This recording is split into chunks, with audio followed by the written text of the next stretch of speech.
નમસ્કાર, news city ગુજરાતીમાં આપનું સ્વાગત છે અને આપની સાથે હું છું મિત્તલ ખાણિયા। મહત્વના સમાચાર પર નજર કરીએ તો ઉત્તરાખંડમાં હલ્દવાણીમાં દબાણ હટાવવા ગયેલી પોલીસ પર ઘાતકી હુમલા બાદ પરિસ્થિતિ તંગ બની ગઈ છે। પથ્થરમારો અને હુમલા બાદ ફાટી નીકળેલી હિંસામાં કુલ 6 લોકોના મોત થયા છે, જ્યારે 250થી પણ વધારે લોકો ઘાયલ થયા છે। ગુરુવારે મદ્રેસા અને ધાર્મિક સ્થળોને તોડી પાડવાને લઈને ભારે હોબાળો થયો હતો।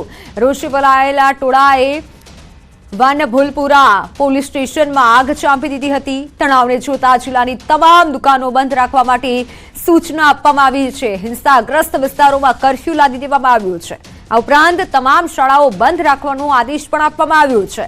આ સમગ્ર મુદ્દે હલ્દવાણી શહેરને પોલીસ છાવણીમાં ફેરવી દેવામાં આવ્યું છે। આ સિવાય રમખાણો ફેલાવનારા તત્વો વિરુદ્ધ યુએપીએ હેઠળ કેસ નોંધવામાં આવશે।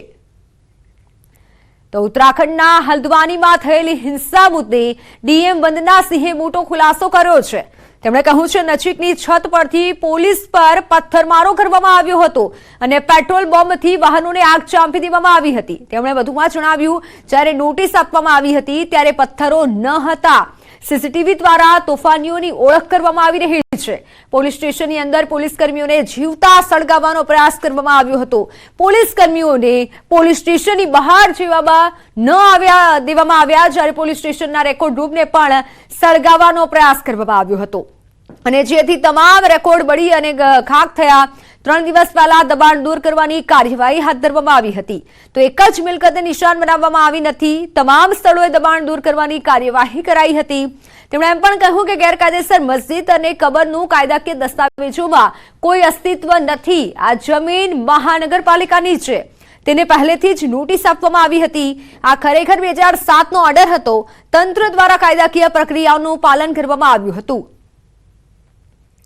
ઘાયલોમાં અનેક પોલીસકર્મીઓ, સરકારી કર્મચારીઓ અને અધિકારીઓનો સમાવેશ થાય છે। અધિકારીઓએ પોલીસ ટીમ સાથે મળી સરકારી જમીન પર બનેલી મદ્રેસા અને મસ્જિદને તોડી પાડવામાં આવતા હોબાળો થયો હતો। મલિકના બગીચા વિસ્તારમાં ગેરકાયદેસર મદ્રેસા અને મસ્જિદ બનાવવામાં આવી હતી, તો હાલ પોલીસ, પીએસી અને અર્ધલશ્કરી દળો જિલ્લામાં મોરચો સંભાળી રહ્યા છે। સીએમ પુષ્કર ધામીએ હલ્દવાનીના વાનભુલપુરામાં ગેરકાયદે બાંધકામ હટાવવા દરમિયાન પોલીસ અને વહીવટી અધિકારીઓ પર હુમલાની ઘટનાને ગંભીરતાથી લીધી છે। તેમણે અશાંતિ ફેલાવનારાઓ સામે કડક કાર્યવાહી કરવા માટે સૂચનાઓ આપી દીધા છે।